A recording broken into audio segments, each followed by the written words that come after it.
نامحرم کے جواب کے بارے میں سلام کا کہا تھا کہ سلام کا جواب نامحرم کو دیں یا نہ دیں۔ دیکھیں صورتحال یہ ہے کہ شرعی مسئلہ تو یہ ہوتا ہے کہ جوان عورت مرد کو سلام کرے یا مرد جوان عورت کو سلام کرے، وہ بھی جوان ہے، تو ایک دوسرے کے سلام کا جواب نہ دیں کہ آواز پہنچے گی، اور بلا ضرورت آواز پہنچانا منع ہوتا ہے۔ ہماری جیسے مجبوری ہوتی ہے کہ بچیوں کو کویسچن کرنی ہے، کوئی بہن ہماری کویسچن کر رہی ہے، اس کو سلام کا جواب دینا پڑ جاتا ہے۔ وجہ اس کی یہ ہوتی ہے کہ سامنے سننے والے ہر شخص صاحب علم نہیں ہوتا ہے، اور اگر ہم سلام کا جواب نہ دیں تو سننے والے جو صاحب علم نہیں ہوں گے کہیں گے دیکھیں سلام کیا، سلام کا جواب دینا تو واجب تھا، عالم صاحب نے جواب نہیں دیا، تو پھر وہ بدگمانی میں مبتلا ہوں گے، قلبی غیبت میں، بدگمانی کے اندر، اور زبانی غیبت بھی کریں گے اور اپنی آخرت کی بربادی کا سامان کریں گے۔ لہٰذا مجبوراً ہم جواب دے دیتے ہیں، لیکن حتی الامکان کوشش یہ ہونی چاہیے کہ جوان عورت کے سلام کا اتنی آواز سے جواب نہ دیں کہ اس کے کان تک پہنچے۔ اصل حکم شرع تو یہ ہے، لیکن اب موجودہ معاشرے کے بدلتے ہوئے عرف کی وجہ سے بسا اوقات مجبوراً ایسا کرنا پڑتا ہے۔ جیسے رشتہ دار آ کے سلام کرتے ہیں، اگر جواب نہ دیا جائے تو ناراضگیاں پیدا ہو جائیں گی، لڑائی جھگڑے ہو جائیں گے، فتنہ فساد ہو جائے گا، اس کو بنیاد بنایا جائے گا ہم نے سلام کیا، سلام کا جواب تک نہیں دیا۔ اس قسم کی اگر صورتحال ہو تو بقدر ضرورت جواب وغیرہ دیا جا سکتا ہے۔ یوں اگر آپ کے ٹیچر ضعیف العمر ہیں، زیادہ عمر کے ہیں، تو اپنے ٹیچر کو سلام کا جواب دے سکتے ہیں، لیکن صرف جواب ہی دیں، اس کے ساتھ ہنسنا، مسکرانا، پھر اٹکھیلیاں کرنا، یہ بھی اور خواتین کی بڑی عادت ہوتی ہے، اس سے ذرا اجتناب کرنے کی کوشش کی جائے، اور یوں ہی چھینک کے جواب کا بھی مسئلہ ہوگا۔ یہ کہتی ہیں اگر کوئی اسی طرح کہتے ہیں کہ بعض اوقات خواتین جو ہیں وہ بعض کپڑے اپنے پاک نہیں کرتی ہیں کہ چلو ان میں کون سے نماز پڑھنی ہے، اور بعد میں پھر ایسا ہوتا ہے کہ وہ کپڑے بدل کے نماز تو پڑھ لیتی ہیں لیکن جسم پر پانی نہیں ڈالتی ہیں، تو کیا ان کی نماز ہو جائے گی؟ دیکھیں اگر سابقہ کپڑے جن کو پاک کرنے کا ارادہ نہیں تھا گیلے ہو گئے اور اس کا گیلا پن بدن تک پہنچا، اور پھر انہوں نے بدن خشک ہو گیا، بعد میں اسے اتار کر دوسرے پاک کپڑے پہن کے نماز پڑھی اور بدن کو نہیں دھویا، اور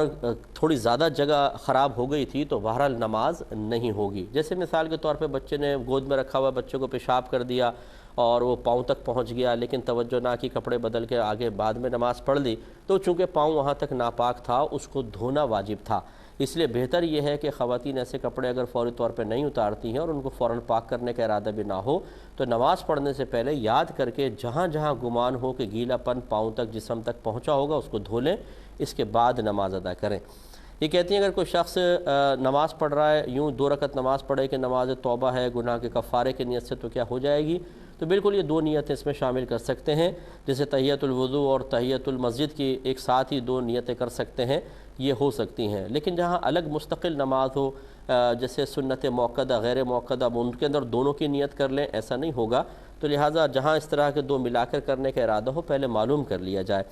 ایک بھائی نے کویسچن کیا تھا کہ نماز کا فدیہ، کیا کوئی شخص اپنی ہی نمازوں کا فدیہ خود ادا کر سکتا ہے یا نہیں؟ دیکھیں مسئلہ یہ ہے کہ جب تک انسان خود نماز کی باقاعدہ ادائیگی پر قدرت رکھتا ہو، فدیہ ناقابل قبول ہے۔ ہاں اگر وہ بالکل شیخ فانی ہو چکا ہے، مثلا بہت زیادہ بوڑھے ہو گئے ہیں اور اب نماز کی ادائیگی کی ہمت نہیں ہے، یا کوئی ایسا مرض لاحق ہو گیا ہے کہ جس کی وجہ سے انسان نمازیں ادا نہیں کر پا رہا ہے، مثلا وقتی نماز بھی بڑی مشکل سے پڑھتا ہے، چاہے جا کے کہ قضا نمازیں، اور ڈاکٹرز وغیرہ یہی کہتے ہیں کہ اب اس مرض کے کم ہونے کی آگے چل کر کوئی امید نہیں ہے، ورنہ اگر ابھی بالفرض ہمت نہیں ہے، آگے 2 سال بعد 5 سال بعد ڈاکٹر کہتے ہیں ہمت ہو جائے گی، تو پھر بھی فدیہ کافی نہیں ہوگا، پھر تو ادا ہی کرنی ہوگی۔ لیکن اگر ڈاکٹر یہ کہہ دیتے ہیں کہ اب لگتا نہیں ہے کہ آپ کو مرض سے افاقہ ہوگا، تو بہت زیادہ بوڑھے ہونے کی صورت میں یہ اس طرح مرض لاحق ہو جائے، یہ یا تیسری صورت یہ ہے کہ کسی کی بہت زیادہ مصروفیات ایسی بڑھ جائیں کہ اس کو یقین ہو کہ اب اس کے بعد میری مصروفیات کبھی کم نہیں ہو سکتی ہیں۔ مثال کے طور پہ کوئی ایسا ادارہ وہ جوائن کر لیتا ہے جہاں شدید محنت کرنی ہوگی، تو اس میں بھی یہ ہو سکتا ہے کہ فدیہ ادا کرے، لیکن بہت زیادہ بوڑھا ہو یا بہت زیادہ بیمار ہو اور افاقے کی امید نہ ہو، یا بہت ہی زیادہ کام میں خود پھنسا ہوا ہو۔ یہ نہیں کہ آپ مثال کے طور پہ کوئی اپنا کاروبار وسیع کر کے اس میں پھنسا ہے، وہ ایک اپنا اس نے کیا ہے،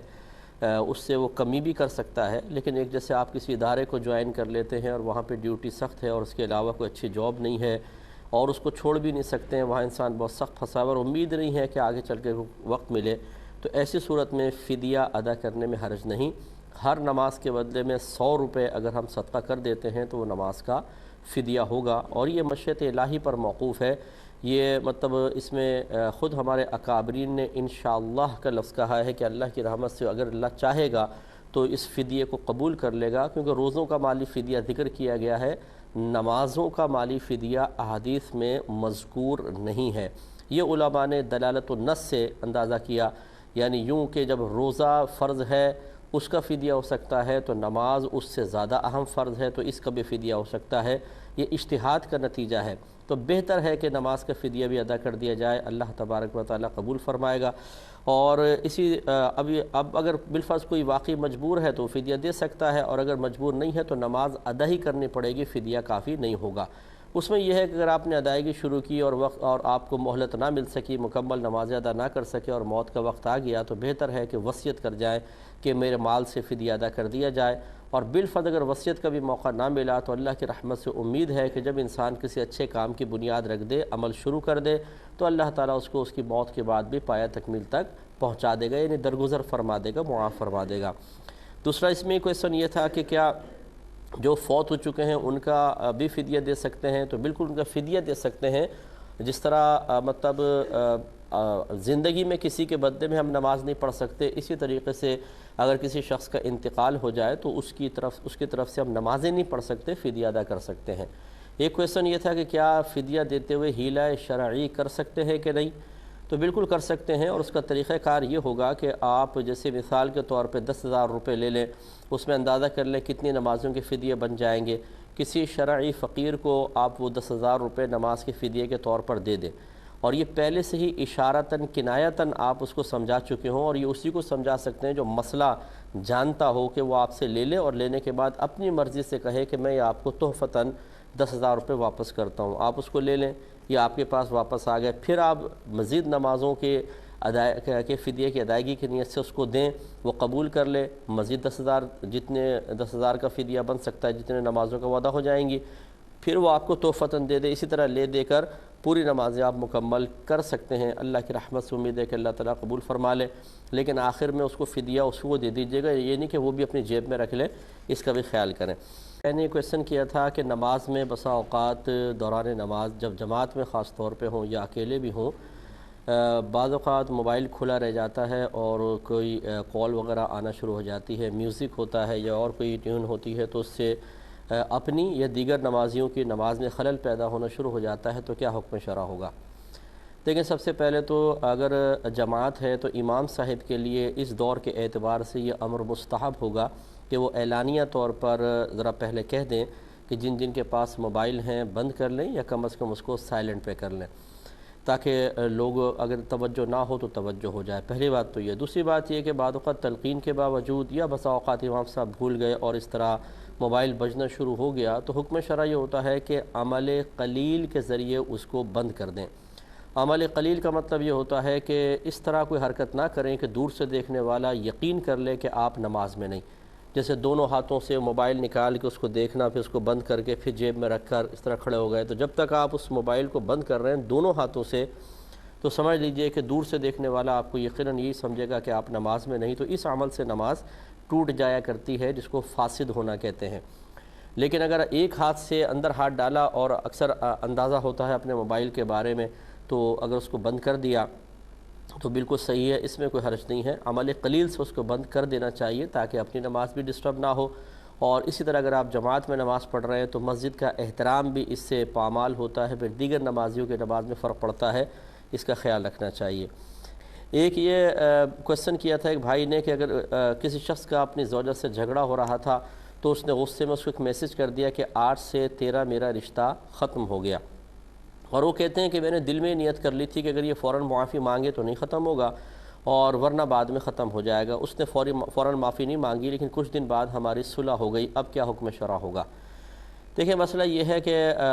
ہم بعض اوقات خود ہی مفتی بن جاتے ہیں۔ میں اکثر یہ کہتا ہوں کہ شادی سے پہلے ہی مرد پر بھی فرض ہے اور عورت پر بھی فرض ہے کہ آپس کے تعلقات کے تمام ضروری مسائل سیکھیں۔ مثال کے طور پہ مہر کا مسئلہ ہے، جسمانی تعلقات کا مسئلہ ہے، اسی طرح بچوں کی پرورش کا ہے، طلاق کے مسائل ہیں، حتیٰ کہ مرد کے لیے حیض و نفاس کے مسائل سیکھنا بھی فرض ہیں، تاکہ اس حالت میں کہیں زوجہ سے جہاں تک ایک لیمیٹیشن شریعت نے قائم کی ہیں اس کا لحاظ رکھا جا سکے۔ اور اسی طریقے سے بیوی کو بھی چاہیے کہ شوہر کے فرائض کیا ہیں، حقوق کیا ہیں، اور طلاق کے مسائل وہ بھی سیکھے۔ اب ہم نے پہلے کچھ بھی نہیں سیکھا ہوتا، نہ ہم نے کہیں کوئی کتاب پڑھی ہوتی ہے، اور ہم پھر اپنے طور پہ، جیسے یہ بھائی نے کہا کہ وہ مجتہد بن گئے اور انہوں نے خود ہی سوچ لیا کہ میں دل میں نیت کر لیتا ہوں، تو معاذ اللہ ثم معاذ اللہ شریعت چاہے نہ چاہے میری نیت کی وجہ سے تمام احکام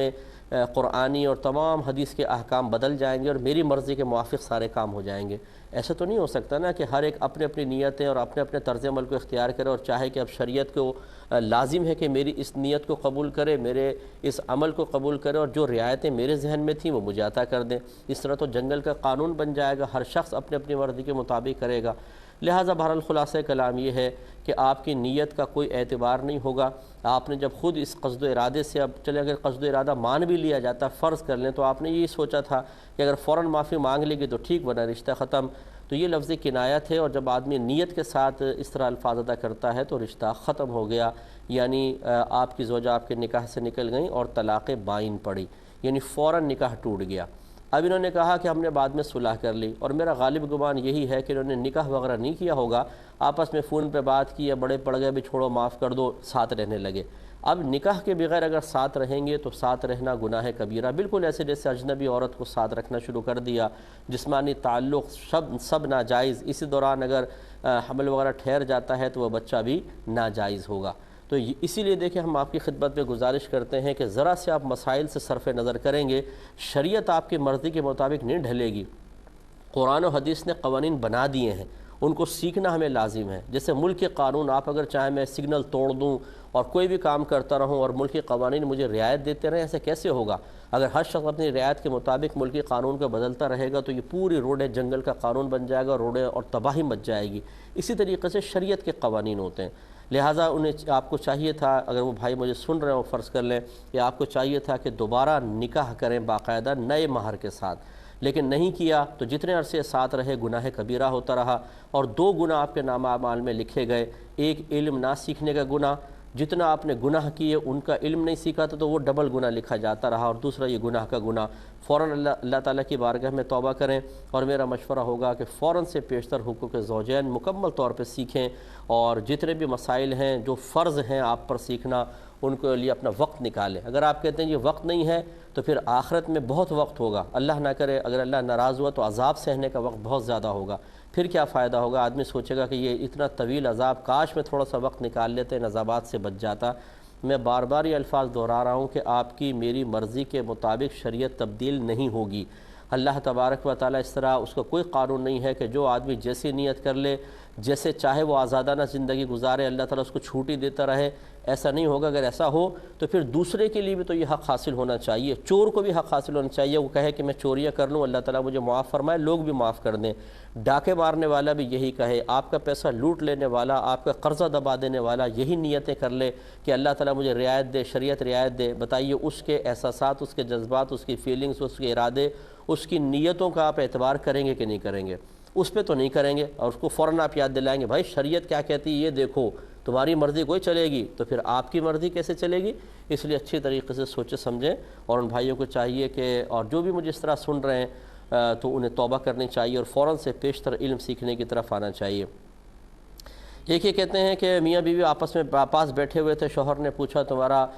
کوئی مطلب شادی سے پہلے کوئی کسی کے ساتھ کوئی تعلق تو نہیں تھا؟ اور بیوی کا پہلے ہی کوئی تعلق تھا، حدیں کراس نہیں کی تھیں، یعنی جسمانی تعلق شاید نہیں ہوگا لیکن اور بہت ساری چیزیں تھیں، تو اب اگر وہ سچ کہتی تو وہ کہتی ہیں کہ یہ سچ میرے لیے خودکشی سا بن جاتا، تو قسم کھا کر انہوں نے جھوٹ بول دیا اور اس طرح کہا کہ کبھی بھی کوئی حد میں نے کراس نہیں کی ہے، تاکہ مطلب بات بھی بن جائے اور میرا گھر بھی خراب نہ ہو۔ کیا حکم شرع ہوگا؟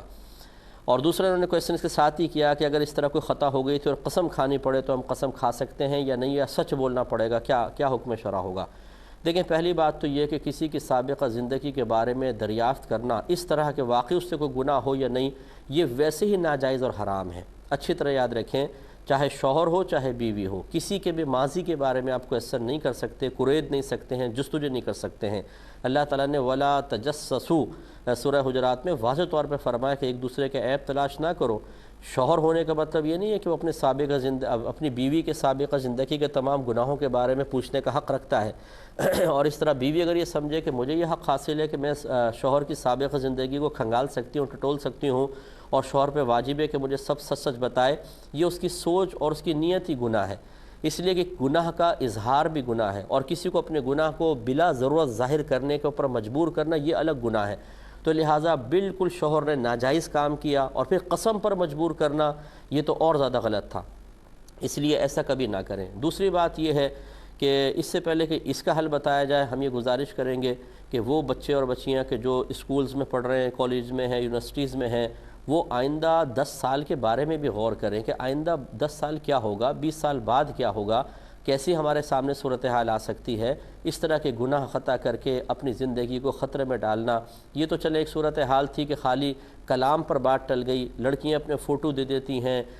اپنی مطلب چیٹ جو ہیں وہ کرتی ہیں تو وہ سیو کر لی جاتی ہے، اور بہت سارے ایسے اپنے پیچھے نشانات چھوڑ دیتی ہیں کہ آگے چل کے ازدواجی زندگی کو نقصان پہنچ سکتا ہے، اور یہی مرد کا معاملہ ہوتا ہے۔ ایسا ہرگز نہیں کرنا چاہیے۔ اپنی زندگی کو پاکیزہ صاف ستھرا رکھیں۔ ویسے بھی انسان کو سوچنا چاہیے کہ ایک عورت آگے چل کے اس کو ماں بننا ہے، اور ایک مرد کو آگے چل کے باپ بننا ہے، اور ماں اور باپ مثالی ہوں، آئیڈیل ہوں، اور اپنے بچوں کے لیے رول ماڈل ہوں، یہ بہت اچھی بات ہے۔ اور ایسی خراب زندگی گزار کر ایک ماں آگے چل کر ضمیر کی ملامت سے محفوظ ہو جائے، وہ پھر بہت سخت دلی ہوگی۔ اور اسی طرح کوئی باپ ہو تو وہ بہت سخت دل باپ ہوگا کہ جس کو بالکل آخرت کی فکر نہیں، احساس نہیں، ضمیر کی ملامت کچھ بھی اس کے نزدیک اہمیت نہیں رکھتی ہے، وہی کرے گا۔ تو شرمندگی ہوتی ہے انسان کو آگے چل کے، تو قطعاً غیر مناسب ہے کہ اس طرح کی کوئی حرکات کی جائیں۔ بہرحال اب یہ ہے کہ اگر اس طرح کی کوئی سچویشن آ جائے کہ پہلے کوئی کارنامے کیے تھے اور اب کوئی حلفیہ بیان لے رہا ہے تو کیا کیا جائے؟ حکم شرع تو یہی ہے۔ یہ میں ترغیباً نہیں کہہ رہا ہوں کہ کوئی کہے گا اچھا چلے صاحب نے بتا دیا اب ہم کر لیتے ہیں، آگے چل کے ایسا کر لیں گے، یہ تو ارادہ ہی حرام ہوگا۔ یہ تو اس کے لیے میں آپ کو عرض کر رہا ہوں کہ جس سے ایسی کوئی غلطی ہو گئی وہ اس پہ نادم بھی ہے، شرمندہ ہے، اور اب یہ اچانک سچویشن سامنے آ جاتی ہے کہ جی قسم کھانی پڑ رہی ہے، کچھ ہے، تو وہ کیا کرے؟ اس کے لیے حکم شرع یہ ہوگا کہ اگر اس کو یقین ہے کہ سچ بولنے کی وجہ سے فتنہ ہوگا، فساد ہوگا، لڑائی جھگڑا ہوگا، قتل و غارت تک بھی بات پہنچ سکتی ہے، جیسے کہ بعض خاندان ایسے ہوتے ہیں کہ ذرا بھی ایسی کوئی بات پتہ چلے تو غیرت کے نام پہ قتل کی تک کی نوبت آ سکتی ہے، تو اس میں صراحتاً جھوٹ کی اجازت تو نہیں ہوگی، کیونکہ اللہ کا نام ذکر کر کے قرآن پاک پہ ہاتھ رکھ کر صریح واضح 100% جھوٹ بولنا قطعاً غیر مناسب ہے۔ ہاں کوئی نہ کوئی ہیلا کر سکتے ہیں، زومانی سی بات کہہ سکتے ہیں، گول مول بات کہہ سکتے ہیں کہ صراحتاً جھوٹ بھی نہ ہو اور اس طرح کے فتنہ فساد کا معاملہ ٹل بھی جائے۔ جیسے کہ اس بچی نے کوشش کی کہ جی کبھی میں نے حد کراس نہیں کی، تو وہ شوہر بھی شاید کوئی بہت ہی بھولا بھالا ہوگا، ورنہ کراچی کا ہوتا تو وہ تو فوراً 3 کو اگنور کر لیتا کہ یہ نہیں، ہیلے نہ کرو، پہلے یہاں سے سٹارٹ کرو۔ تو وہ کوئی بھولا بھالا شوہر تھا، اللہ تعالیٰ اس کو مزید اس کے بھولپن میں اضافہ فرمائے، لیکن بیوی کو مزید ایسی چلاکیاں کرنے سے بھی بچنے کی توفیق عطا فرمائے۔ تو یہ مطلب اس طرح کے کوئی جملے مؤثر انسان کہے کہ آگے والے کے دل میں مزید شک پیدا نہ ہو کہ میں تو سیدھی سیدھی بات کر رہا ہوں اور یہ گھما کیوں رہی ہے۔ تو بہرحال کوئی نہ کوئی طریقہ کار اختیار کر کے صراحتاً جھوٹ نہ ہو، لیکن اس طرح کے فتنے کو دور کرنے کے لیے الفاظ ادا کیے جا سکتے ہیں، اور بہتر یہ ہے کہ ایسی کوئی سچویشن انسان بننے ہی نہ دے کہ آگے چل کر کوئی ایسے مسائل پیدا ہوں۔ اللہ تعالیٰ سب کی بچیوں کی عزتوں کی حفاظت فرمائے۔ اگر سابقہ زندگی میں بتقاضائے بشریت کو ایسی خطا ہو گئی ہو، اللہ تعالیٰ اس پہ پردہ رکھے، ان کے ازدواجی زندگی کو کامیاب رکھے اور کسی بھی آزمائش میں مبتلا نہ فرمائے، آمین۔ ایک مختصر تو یہ کہ میں نے کہا کہ سابقہ زندگی کو نہ کوریدا جائے، لیکن اگر بیوی کو شوہر پر موجودہ زندگی کے اعتبار سے شبہ ہے یا شوہر کو بیوی پر شبہ ہے تو وہ باس پرس آپس میں کر سکتے ہیں، اس میں منع نہیں ہے۔ سابقہ زندگی ٹٹولنا منع ہے، اور موجودہ بھی بدگمانی پر اس کی بنیاد نہ رکھے، کوئی ثبوت آ گیا تو پھر اس پہ بہرحال معلومات کر سکتے ہیں۔ دوسری بات یہ کہ یہ جو عرض کیا کہ بوقت ضرورت ایسا ہو جائے کہ انسان قسم بھی کھا سکتا ہے اور مطلب زومانی بات کر کے اپنی جان چھڑا سکتا ہے، لیکن یہ اسی صورت میں جب اس قسم کی کوئی بہت ہی خطرناک صورتحال ہو جائے اور عادت نہ ہو۔ یہ نہیں ہے کہ میں نے پہلی عرض کیا کہ میں کوئی ترغیب نہیں دے رہا ہوں کہ اب ہر چیز کے اندر آدمی یہ سوچے کہ چلو جی فتنے کا باعث بن رہا ہے یوں کر لیں۔ فتنہ کیا ہوتا ہے، آزمائش کیا ہوتی ہے یہ بھی نہیں جانی، اب اسکول جاتے ہیں جیسے بچے، ٹیچر نے پوچھا کل کیوں نہیں آئے تھے، وہ اس کو بہت بڑی آزمائش اور فتنہ سمجھ کے جھوٹ بول دیتے ہیں۔ اب وہاں اگر قسم کھا لی تو یہ کوئی اتنی بڑی آزمائش نہیں تھی، اور چنانچہ اس کو عادت نہ بنایا جائے، اس کا ہمیشہ خیال رکھیں۔ یہ بہن نے فرمایا کہ اگر شرٹ الٹی پہن کر نماز پڑھ لی تو کیا حکم ہوگا؟ دیکھیں، ایسا لباس پہن کر نماز پڑھنا جس کو عام لوگوں کے سامنے پہن کر جانے میں شرم و عار محسوس ہو، کبھی انسان ہمت نہ کر سکے، مکروہ ہوتا ہے، اور مکروہ کے ساتھ جب نماز پڑھی جائے تو اس کو دوبارہ پڑھنا واجب ہوتا ہے۔ اگر دوران نماز ہی پتہ چل جائے کہ الٹی شرٹ ہے تو نماز توڑ دیں، شرٹ کو سیدھا کر کے پہنیں، دوبارہ نماز سٹارٹ کریں، اور نماز ختم کرنے کے بعد پتہ چلا تو آئندہ زندگی میں اس کو لوٹا لیں۔ یہ کہتے ہیں کہ کسی نے 2 رکعتوں پہ سلام پھیرا، تھیں 4، 2 پہ سلام پھیر دیا، بعد میں خیال آیا بقیہ 2 پڑھ کے آخر میں سجدہ سہو کر دیا، کیا نماز ہو گئی یا نہیں؟ تو بالکل نماز ہو گئی، اور جو 2 پر سلام پھیرا اس سے وہ بظاہر نماز سے باہر تو ہوا ہے، لیکن حقیقتاً چونکہ ابھی نماز مکمل نہیں تھی تو شریعت نے اس کو اجازت دی ہے کہ باقی 2 مکمل کر کے وہ آخر میں سجدہ سہو کر لے۔ نبی کریم صلی اللہ علیہ وسلم سے بھی بخاری شریف کی روایت کے مطابق ایک دفعہ اسی طرح ثابت ہے کہ آپ نے 2 پر سلام پھیر دیا تھا جب توجہ دلائی گئی، کیونکہ آپ کے استغراق کسی اور جانب تھا، تو پھر آپ نے بقیہ 2 مکمل کر کے آخر میں سلام پھیرا ہے، تو اس میں کوئی حرج نہیں ہے۔ اسی طرح یہ کہتے ہیں کہ کسی خاتون نے نماز ختم 2 پہ سلام پھیر لیا، غلطی سے تھی 4، اور ذکر بھی شروع کر دیا، اور کسی نے کوئی بات پوچھی تو انہوں نے سر ہلا کے اس کا جواب بھی دے دیا، بعد میں خیال آیا تو فوراً سلام پھیر کے 2 سجدہ سہو کر لیے، کیا حکم شرع ہوگا؟ تو ان خاتون کی نماز ہو گئی، کیونکہ نماز مکمل کر لینے کے بعد اگر ابھی سجدہ سہو باقی ہوں اور نماز کے منافی کوئی کام نہ کیا ہو تو سجدہ سہو کی بنا اس پر ہو سکتی ہے۔ نماز کے منافی کام کا مطلب آپ اٹھ کے چل پڑے، کوئی چیز کھا پی لی، زبان سے کوئی دنیاوی کلام کر لیا ہو، اور یہاں پر ایسے کوئی چیز نہیں ہوئی تو بہرحال ان کی نماز ہو گئی۔ بچے نے پوچھا ہے کہ مدت عدت شریعت نے مقرر کی ہے، کیا جس طرح اس میں کمی کوئی نہیں کر سکتا، کیا تھوڑی زیادتی کر سکتا ہے؟ جیسے 3 حیض عدت ہے تو 4 حیض کر لے، بیوہ کی عدت 4 ماہ 10 دن ہے تو 5 ماہ کر لے۔ دیکھیں، شریعت نے جہاں کوئی حد مقرر کر دی ہو وہاں پر نہ کمی جائز ہوتی ہے نہ زیادتی کرنا جائز ہے۔ شرعی قوانین جہاں فکس کر دیے گئے ہیں ان کو اسی طریقے سے اختیار کرنا ہوگا، لہٰذا عدت میں نہ کمی ہو سکتی ہے نہ زیادتی ہو سکتی ہے، دونوں منع ہے۔ عربوں کے ہاں پورے 30 سپارے ہی ہیں، یعنی جتنی ضخامت میں ہمارے پاس قرآن ہے ویسے ہی ہے، اور اسی ترتیب کا ہوتا ہے، 14 سپارے وغیرہ کا کہیں کوئی تصور نہیں ہے۔ یہ کہتی ہیں کسی نے اگر کسی کو قرضہ دیا اور اپنے قرضے کی وصولی کی ضمانت کے طور پہ اس کا گھر اپنے پاس رکھ لیا، جس کو گروی رکھنا کہتے ہیں، رہن رکھنا کہتے ہیں، تو یہ کہتی ہیں بعض بڑے کہتے ہیں اس گھر میں نماز بھی نہ پڑھو، کیا یہ صحیح ہے؟ جی ہاں، یہ احتیاط پر مبنی ہے کہ جب ہم کسی کو قرضہ دیتے ہیں تو اس قرض پر کسی بھی قسم کا نفع لینا حرام ہوتا ہے، اس کو سود کہا گیا ہے شریعت میں۔ اب یہ مکان چونکہ آپ نے قرض کے بدلے میں لے کر رکھا ہے تاکہ قرضہ نہ ملے تو مکان بیچ کے اپنا قرضہ وصول کر سکیں، تو لہٰذا اگر اس مکان سے کسی بھی قسم کا آپ نے نفع اٹھایا تو سمجھ لیں آپ اپنے قرضے کے اوپر نفع اٹھا رہے ہیں، اور قرض پہ نفع اٹھانا سود ہے۔ تو نماز پڑھنا اگرچہ وہ جو ہم سود مالی اعتبار سے کہتے ہیں ویسا تو نہیں ہے، لیکن معنوی اعتبار سے یہ سود بنے گا، اس لیے اس مکان سے اس میں نماز پڑھنے کا فائدہ اٹھانا بھی جائز نہیں ہوگا، احتیاط کرنی چاہیے۔ جس نے کہا بالکل صحیح کہا۔ یہ کہتی ہیں بعد اوقات ہم نماز پڑھ رہے ہوتے ہیں، کوئی سوال کر لیتا ہے، ہم سر ہلا کے کہہ دیتے ہیں یا ہاتھ کے اشارے سے تھوڑا بہت یوں کر دیا یا بلند آواز سے قرات کر دی جس سے کسی نے اشارہ سمجھ لیا، کیا یہ صحیح ہے؟ دیکھیں، یہ وہاں پر ہوتا ہے کہ جب آپ کو یہ گمان ہو کہ ہم جواب نہیں دیں گے تو فتنہ فساد ہوگا۔ جیسے ظالم شوہر پوچھ رہا ہے، بیوی سوچتے اگر میں جواب نہیں دوں گی تو اتنا بے وقوف نکمہ نکھٹو ہے کہ نماز کے بعد مجھ پہ ٹوٹ پڑے گا، یہ بھی خیال نہیں کرے گا کہ میں نماز پڑھ رہی تھی۔ ایسی نافرمان اولاد ہے، بدتمیز قسم کی، ماں باپ یہ سوچتے ہیں کہ جواب فوری طور پہ نہیں دیں گے تو ہمارے نماز پڑھنے کے بعد پھر بدتمیزی کا سلسلہ شروع ہو جائے گا۔ اس طرح کوئی صورتحال ہو تو پھر جواب دینا چاہیے، ورنہ بالکل سر کے اشارے سے بھی جواب نہ دیں۔ لیکن بہرحال جہاں جواب دینا چاہیے یا دینا مناسب نہیں تھا، سر کا اشارہ کیا، ہاتھ کا ہلکا سا اشارہ کر لیا، نماز اس سے نہیں ٹوٹے گی، لیکن بلا ضرورت ایسا کرنا مکروہ، اور ضرورت کے ساتھ ہو تو بلا کراہت جائز ہوگا۔